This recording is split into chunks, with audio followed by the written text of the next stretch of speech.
Good afternoon, everyone. We have here three techniques in reading. First is skimming, second is scanning, and third is comprehensive reading. But what is skimming?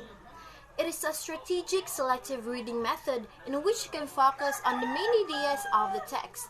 But when you skim, deliberately skip text that provides details, stories, data, or other elaboration. It is also extracting the essence of the main author's messages rather than the finer points. However, why do we skim while reading? First, you need the big picture or main points when you are reading, and skimming as a form of previewing can help you better comprehend what you read. And skimming helps you understand the overall points of the text and its relevance without bogging you down. Even if you are going to do a more detailed reading of the text, skimming as a form of previewing can help you better comprehend what you just read. And second, makes the most of your time. Sometimes you don't have to do everything with skimming, but with the skimming, you'll be able to cover vast amounts of materials more quickly and save more time. So it's very efficient. And third one is you'll be able to review a text you have read before. Now, skimming is also an efficient way to refresh your memory of large amounts of material before an exam. Now we have here skimming methods. First, the beginnings and endings. Read first and last sentences of the paragraphs because we have there the main ideas of the text. Second, wheat and chaff. Read only the amount of text necessary to determine if a section presents a main idea or support for a main idea. And third, visual and verbal cues. We have here visual and verbal cues. Watch for signals and phrases that indicate an author's direction. However, although, moreover, on the other hand, on the contrary, those words. We also have here active reading strategies.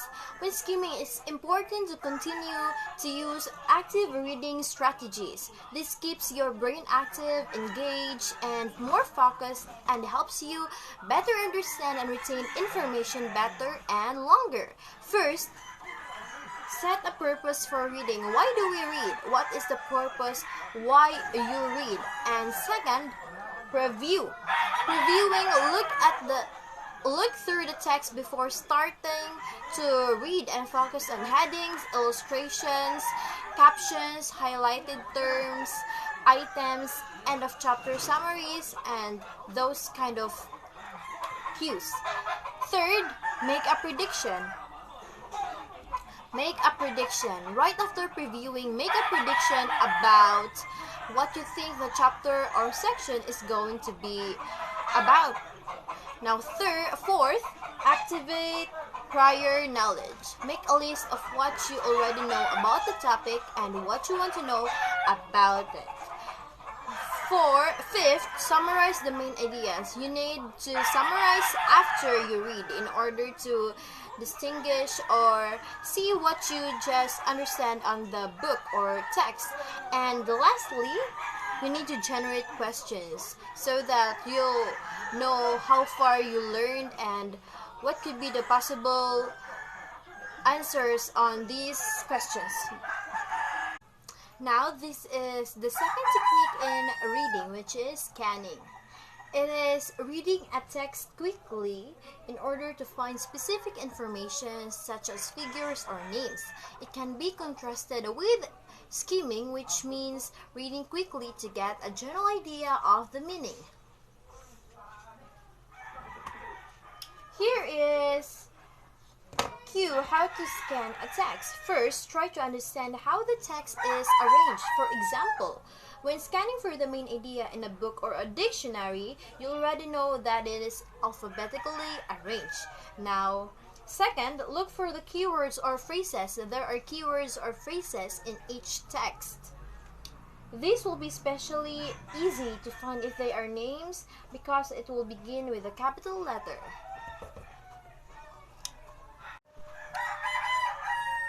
some students are really a fan of scanning while others are skimming.